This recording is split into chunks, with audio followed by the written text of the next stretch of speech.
आप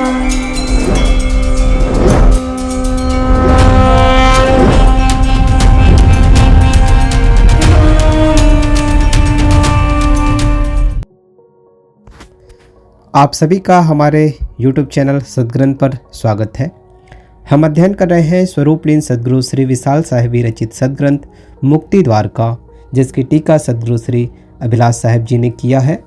और आज हम तीसरे अध्याय पर हैं, स्वतंत्र जीव शतक, जिसका शुरुआत होगा हेतु छंद और साखी से।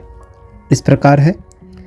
बाजी विजय तेरी है, तू आँख खोलना देखता, नैया तेरी पार लगी, क्यों बीच भंवर में पेखता। ये पारखी गुरु मंत्र को तू क्यों नहीं नित हेरता, सब साज सन्मुख मुक्ति का, खा हाथ मोदक टेरता। साखी।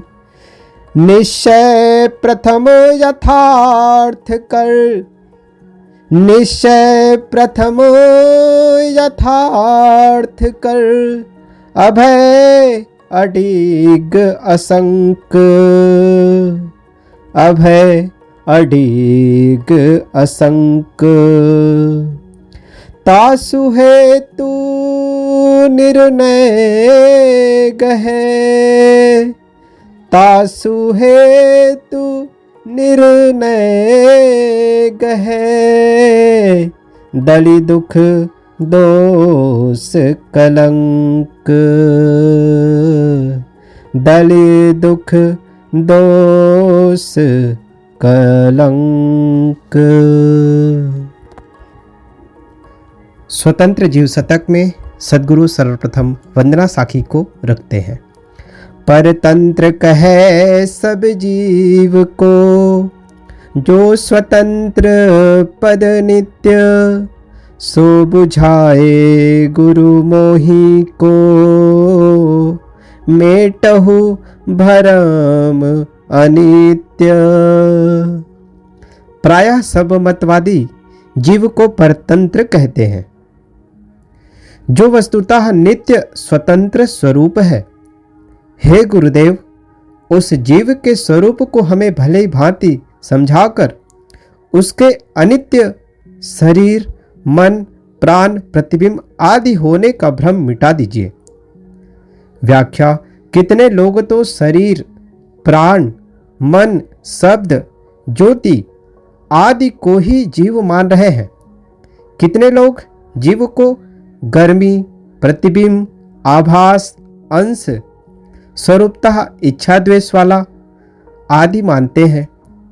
अधिकतम मतवादी कहते हैं कि जीव परतंत्र है, जीव से परे कोई करता है, वही इसे नचा रहा है। जीव में बल नहीं कि वह भवसागर से पार हो सके, यह तो भगवान ही की कृपा करके उसे पार कर सकता है। इस प्रकार जीव के अनित्य अंश, प्रतिबिंब आदि होने तथा परतंत्र आदि होने का भ्रम जो लोगों ने उत्पन्न कर रखा है, जो समाज ने उत्पन्न कर रखा है, हे गुरुदेव, इसे आप अपने परख बल से परखाकर जीव के सत्य स्वरूप का ज्ञान करा दीजिए। सब ज्ञाता सब में फंसा, यही भूल अंधियार, यह दुर्बुद्धि मिटाए के, दीजय निज पद सार। सभी जड़ दृश्यों का ज्ञाता यह जीव, यह चेतन ही है, परंतु यह अपने आप की महत्ता को भूलकर सब में अहंता ममता करके बंधा हुआ है। यही भूल की अंधियारी है।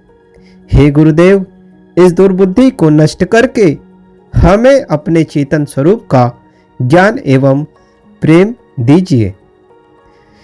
जीव ही समस्त जड़ पदार्थों एवं मनः प्रसूत मान्यताओं कल्पनाओं का ज्ञाता है। मनः प्रसूत अर्थात मन से उत्पन्न।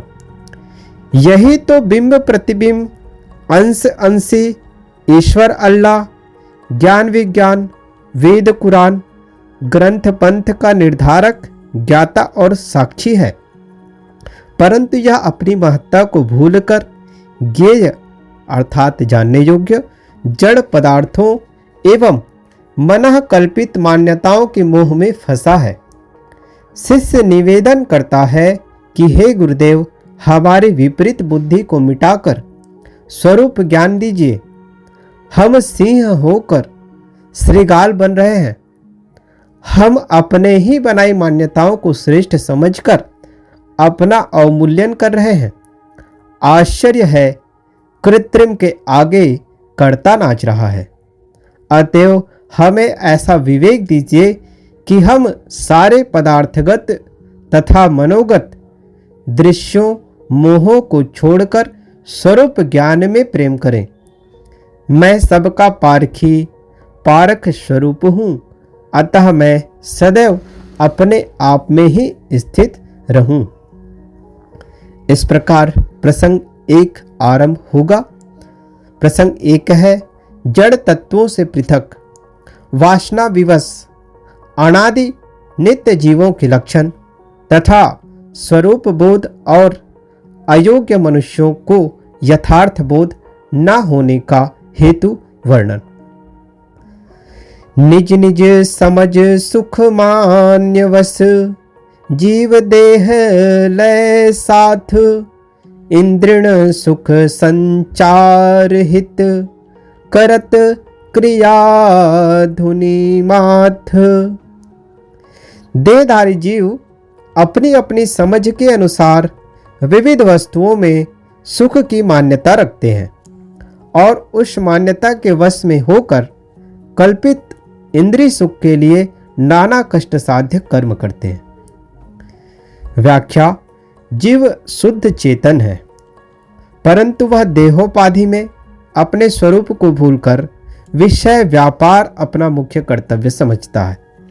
इसीलिए वह स्वरूप स्थिति से दूर पड़ा भटकता है।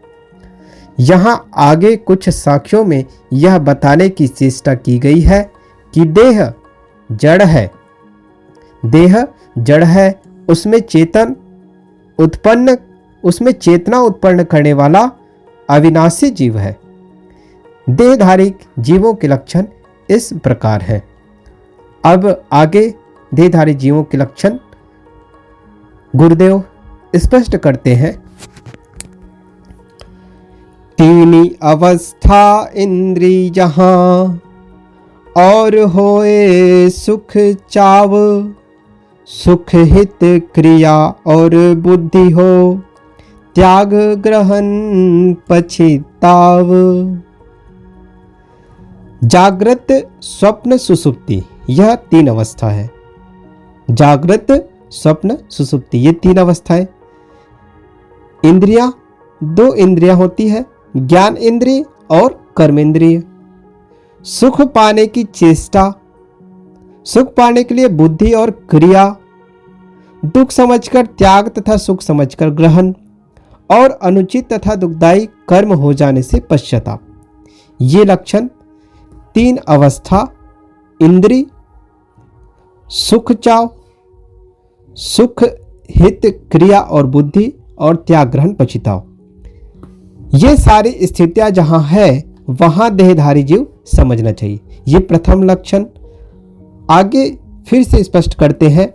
छल प्रियता हित सोचि के करे क्रिया मन भाव, भय देवै भय कोल है कहीं निसारे दाव। छल प्रेम लाभ निश्चय करके मनोनुकूल क्रिया, भय देना भय पाना, कहीं किसी से बदला लेने की भावना, यह सब देहधारी जीवों में ही संभव है, जड़ पदार्थ में नहीं। अहम भाव धारण करे कहीं दीन बनी जाओ, लोभ वृत्तियों दंभ करी, जहवा चाव चबाओ। शरीर आदि पदार्थों का अहंकार करना, अवसर आने पर दीनता प्रकट करना, लोभ वृत्ति करके संग्रह करना, दिखावा, चेष्टा और सावधानी, यह सब देहधारी जीवों के ही लक्षण हैं। उदाहरण के लिए चींटियां भी संग्रही होती है, गुंजी, कछुआ आदि भी दिखावा करते हैं, अर्थात किसी के छूते ही सिमट कर मरने का स्वांग करते हैं। अपने शत्रु से सब देहधारी चौकन्ने रहते हैं। जानी जानी कै भ्रमण जेही, कबहू कछु तक वाही। ठहरे ठिठुकै चली परै, इत उत धाये रहाही। देहधारी जीवों का कुछ हानि लाभ समझ बूझ कर चलना फिरना होता है। कभी तो वे कुछ चौकसी रखते, जैसे बिल्ली चूहे पर, किसान खेत की रक्षा पर इत्यादि। रुकना, रुक रुक कर चलना, इधर उधर दौड़ना, कुछ समय के लिए स्थिर हो जाना देहधारी जीवों के लक्षण हैं। ये सारे लक्षण आप कई कीट पतंगों में देखते हैं। जीवन लक्षण चाल के, बहुत भेद मन मंड। स्वस्वरूप को बोध जेहि, जानै सोई अखंड। देहधारी जीवों के लक्षण एवं चाल उनकी मन मानंदी के अनुसार अनेक प्रकार से। कई देहधारी जीव हैं, अलग अलग खानियों के जीव हैं, तो उनकी लक्षण एवं चाल उनकी मन मानंदी के अनुसार अनेक प्रकार से हैं। जिनको अपने चेतन स्वरूप का ज्ञान है वह इसका पूर्ण मर्मज्ञ होता है। देह की सतह पर जीवों के लक्षण जान लेना तो कोई बड़ी बात नहीं, परंतु स्वरूप की सतह पर उसकी अखंडता, एक रसता एवं अविनाशित्व समझना सूक्ष्म ज्ञान का काम है। जिनको सूक्ष्म ज्ञान होता है वही सब देहधारी जीवों में, सभी चार खानियों में उस अखंड एक रस अविनाशी जीव को समझ सकता है, उसकी सूक्ष्मता को समझ सकता है। ज्ञान धर्म है जीव का, पारख जाहि स्वरूप। प्रकाश शीत कोमल कठिन, ये जड़ धर्म भनूप। जीव का स्वभाव केवल ज्ञान है, उसका स्वरूप पारक अर्थात ज्ञान ही है। प्रकाश, उष्ण, ठंडक, कोमल तथा कठोर, यह सब तो जड़ के स्वभाव कहे जाते हैं। जीव शब्द के दो अर्थ समझना चाहिए। एक अर्थ तो है मनुष्य, पशु, पक्षी, कीड़े आदि देहधारी, और दूसरा अर्थ है शुद्ध स्वरूप चेतन। यह शुद्ध चेतन ही देह में रहकर जीव कहलाता है, परंतु है यह अखंड ज्ञान स्वरूप, पारख स्वरूप तथा अविनाशी। इसका लक्षण केवल ज्ञान है। शब्द रूप रस गंध है, इंद्रिण सन्मुख होत। स्पर्श सहित जड़ पंच ये, चेतन ताहि लखोत। शब्द, स्पर्श, रूप, रस तथा गंध, ये पांच विषय जड़ हैं। ये इंद्रियों के सम्मुख होते रहते हैं। इनको ज्ञान इंद्रियों द्वारा चेतन जानता रहता है। तीन अवस्था इंद्री जहां, इच्छा करी करी चाल। संस्कार धारण करे, खानी योग्यता ढाल। जागृति, स्वप्न, सुषुप्ति। इंद्रियां, इच्छा कर करके चलना फिरना। संस्कारों एवं वासनाओं का अवधारण, अपनी खानियों के अनुसार अपनी रक्षा करना, यह सब वही संभव है जहाँ चेतन जीव देहों में निवास करते हैं। ज्ञान ज्ञान स्वरूप तिन, निश दिन है ता चेत। मंदिर सम तन में रहे, रक्षा भोग लखेत। जीव का स्वरूप केवल ज्ञान ही है, ज्ञान ही ज्ञान है। हर व्यक्ति को अपने अस्तित्व की निरंतर प्रतीति होती है। जैसे मंदिर में मनुष्य रहता है, वैसे अविनाशी जीव देह में रहता है। वह शरीर में रहकर उसकी रक्षा और उसके उपभोग का प्रयत्न करता है। जीव ज्ञान का अखंड गोला है। गोला कहने से यह न समझ लेना कि वह कोई स्थूल गोला है। तात्पर्य है कि वह केवल ज्ञान रूप है। उसमें केवल ज्ञान गुण, ज्ञान धर्म, ज्ञान आकार है। देह में रहकर वह हर समय अपने आप के अस्तित्व का आभास करता है। भामतीकार कहते हैं, किसी को यह संदेह नहीं होता है कि मैं हूं या नहीं, अर्थात अपना अस्तित्व बोध सब क्षण सबको होता है। सबको सब समय अपनी सत्ता का भान रहता है। अपने आप के साक्षित्व में ही तो वह सबका खंडन मंडन करता है। घट इंद्रिय जस खानी है, तैसे ही तेहि कर्तव्य।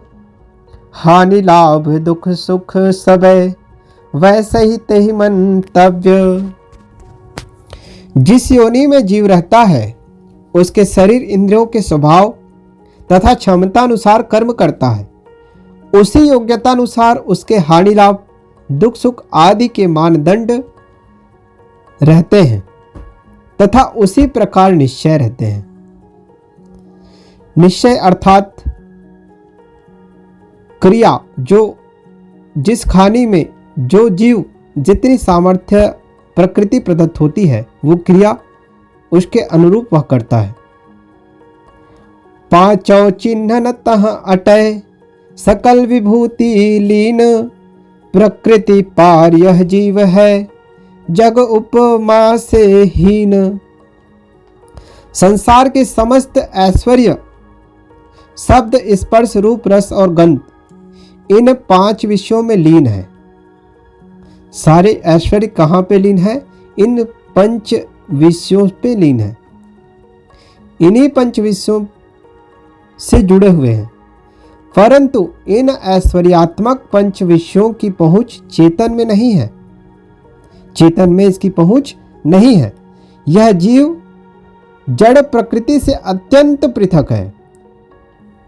उसमें संसार की कोई उपमा नहीं लग सकती। सांसारिक ऐश्वर्यों एवं 5 विषयों को लेकर ही सारा द्वंद्व है और इन विषयों का संबंध मनोगत है। और जीव मन से भी परे शुद्ध स्वरूप है।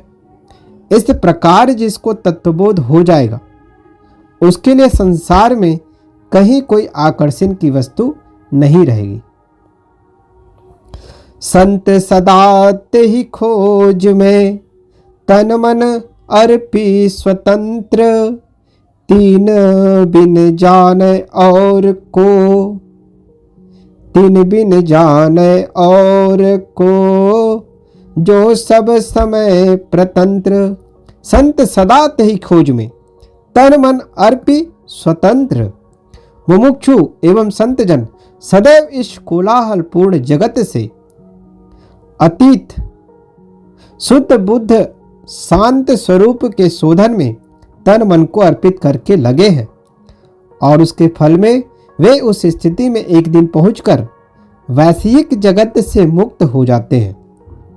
इस प्रकार एकनिष्ठ खोजियों के अतिरिक्त जो लोग विषयों एवं मन इंद्रियों के गुलाम हैं, उनका उस स्थिति में पहुंचना तो बहुत दूर, वे समझ भी कैसे सकते हैं।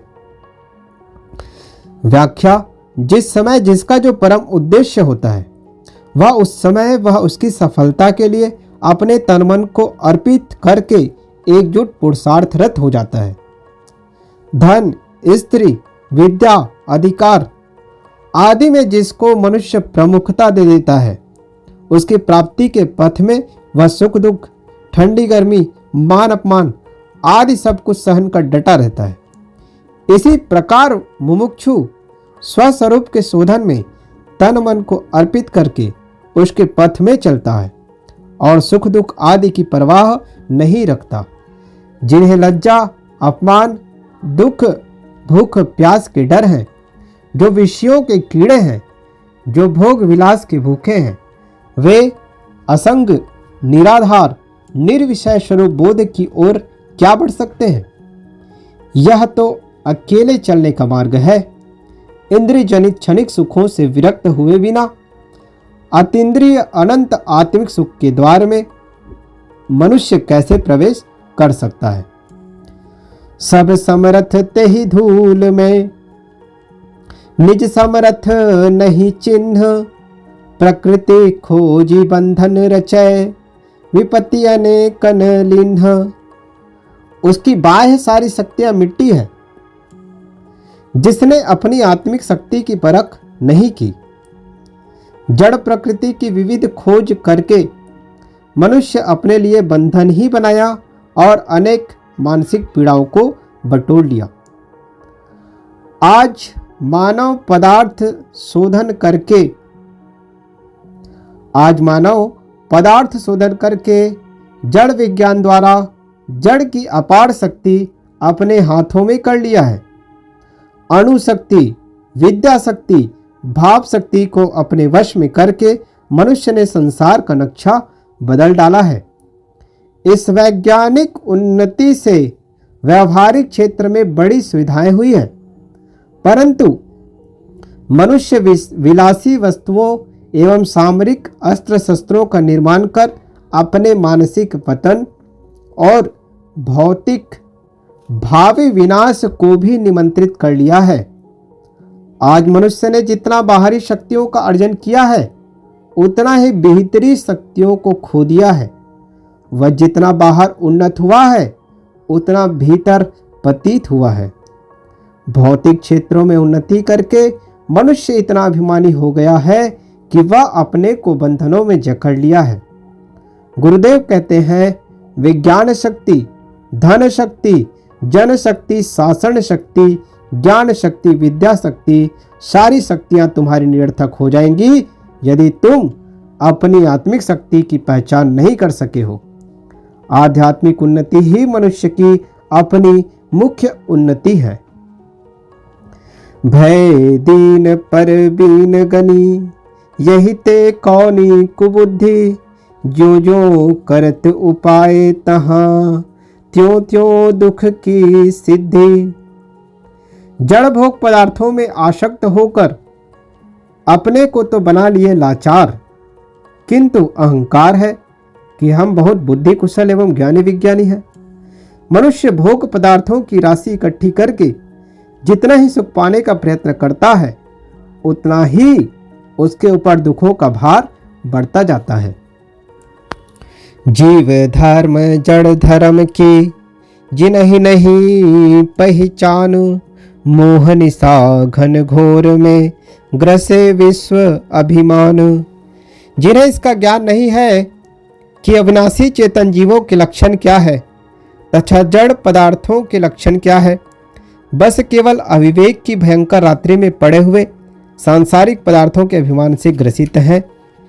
सदा स्वार्थवश दृष्टि जेहि, मन इंद्रिय के घेर, क्षणकण सत्यासत्य को डारी प्रपंच निवेर।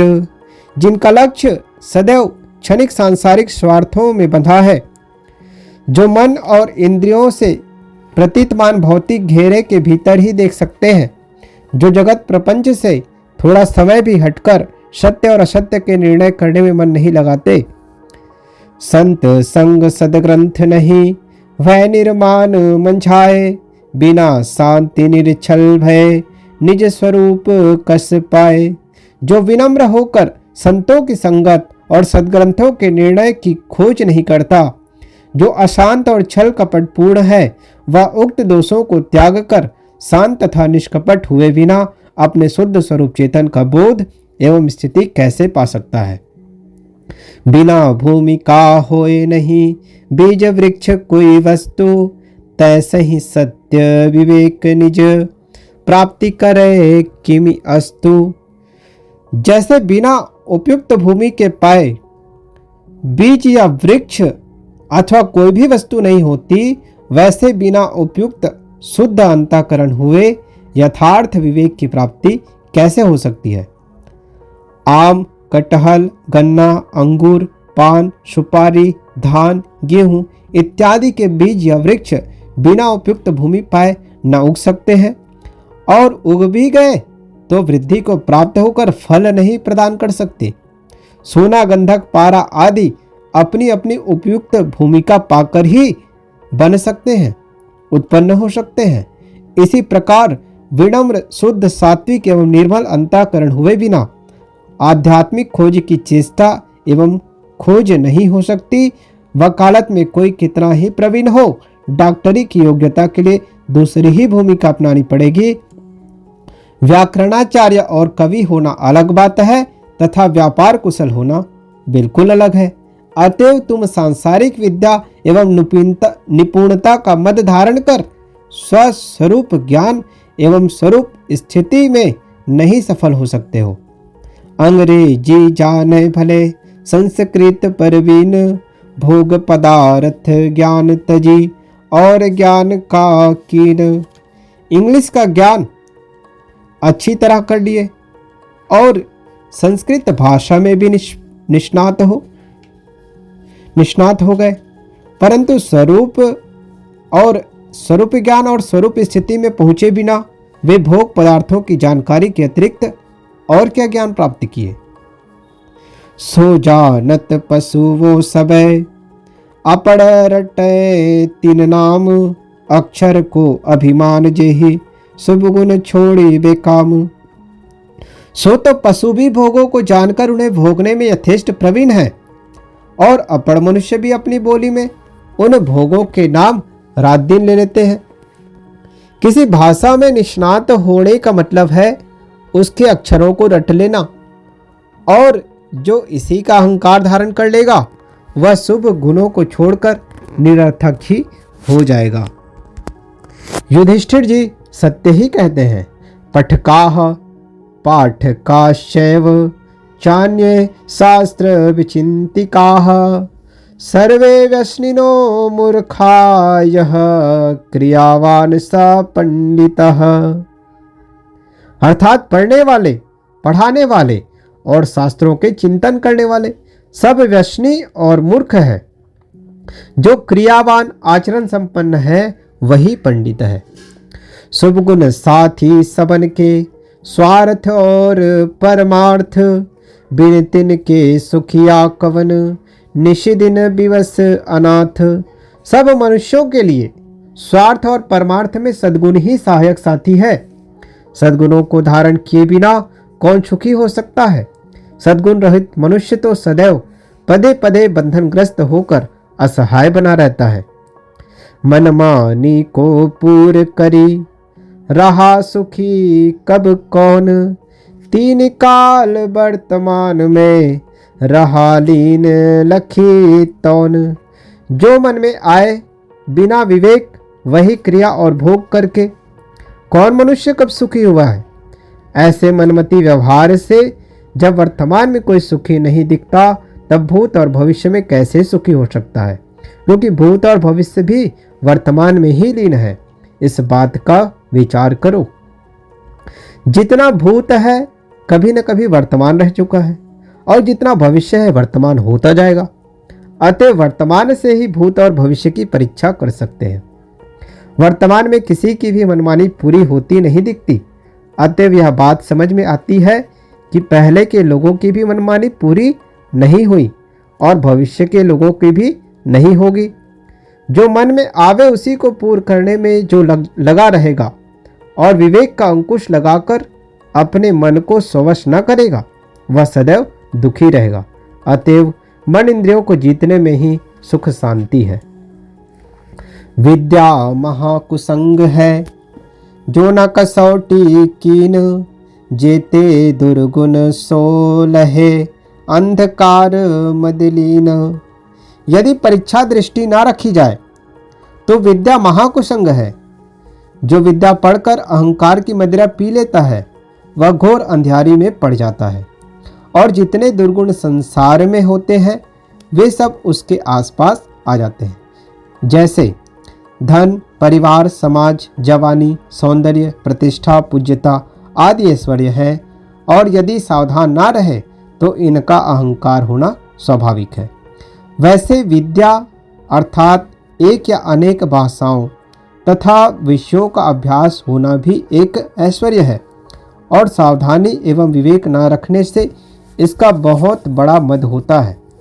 और जब जिसके जीवन में अहंकार आ जाता है, उसके जीवन में जितने दुर्गुण आ जाए थोड़े ही है। अधिकतम विद्वान सही समझते हैं कि व्याकरण का विद्वान हुए बिना सत्य नहीं समझा जा सकता।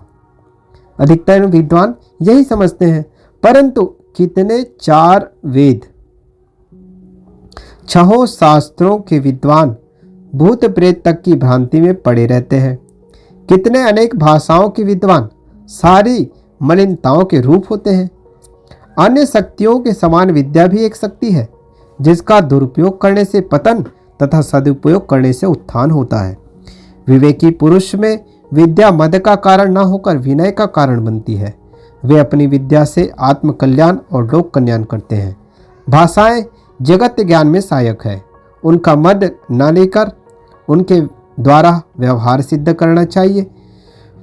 मुंडक उपनिषद भी कहती है, ऋग्वेद, सामवेद, यजुर्वेद, अथर्ववेद, शिक्षा, कल्प, व्याकरण, निरुक्त, छंद, ज्योतिष ये सब अपरा विद्या एवं सांसारिक विद्याएं हैं।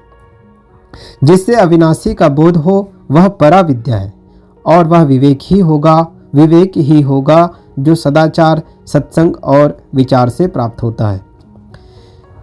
ईशावास्योपनिषद कहती है, जो अविद्या की उपासना करते हैं वे घोर अंधकार में प्रवेश करते हैं, और जो विद्या में आसक्त है वे उससे भी अधिक अंधकार में प्रवेश करते हैं।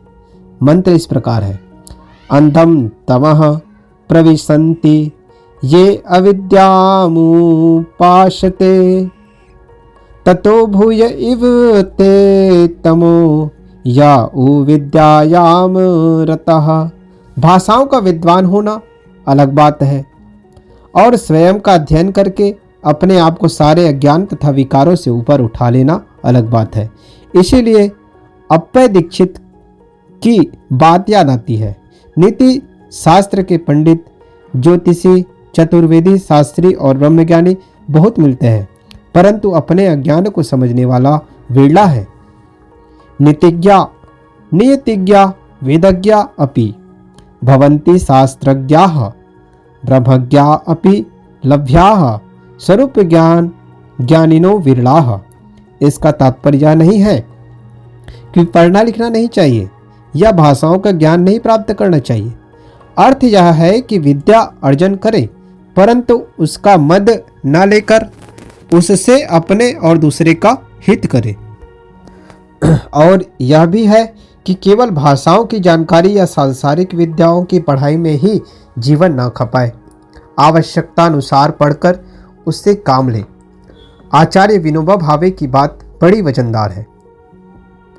लंबी चौड़ी पढ़ाई के नीचे प्रतिभा दबकर मर जाती है। सदगुरु कबीर की बात सबसे वजनदार है, एक आखर प्रेम का पढ़े सो पंडित होए, सबको निज बस में करे दे विश्वास ही घात, तन मन धन को छीन तिन सहत सदा मन लात। लोग विद्या पढ़कर तो स्वार्थ में खूब चतुर चालाक बन रहे हैं, और वे दूसरे गरीब मनुष्यों को छल कपट पूर्वक अपने वश में करते हैं, फिर उनके साथ विश्वासघात करते हैं। उनको आगे आगे धन सुख देने का लालच देकर उनके मन को मोह लेते हैं, उनके शरीर को भी अपने वश में कर उनसे सेवा लेते हैं तथा उनके धन का भी अपहरण कर लेते हैं। ऐसे तथाकथित विद्वान बुद्धिमान दूसरों को मूर्ख बनाते हैं, परंतु वे स्वयं खोखले बने अपने मन की लात सहते हैं। व्याख्या, प्रायः लोग विद्या बुद्धि की सफलता दूसरे को बेवकूफ़ बनाने में समझते हैं, परंतु जो दूसरे को बेवकूफ़ बनाता है वह स्वयं बेवकूफ़ पहले बन जाता है, क्योंकि वह अपने विवेक को धोखा देता है, अपने आप के साथ छल करता है, अतः वह सदैव अपने मन के डंडे सहता है। वह अपने अंतःकरण की अशुद्धि से सदैव पीड़ित रहता है।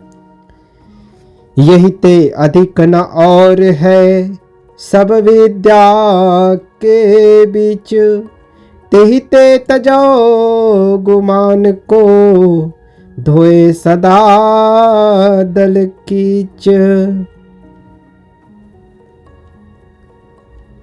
सावधान न रहने से सांसारिक विद्याओं में जितने दोष आते हैं शायद ही कहीं अन्य जगह आते हों। अतः विद्याओं का ज्ञान रखते हुए भी अपने मन को सदैव पवित्र रखकर घमंड का त्याग करो।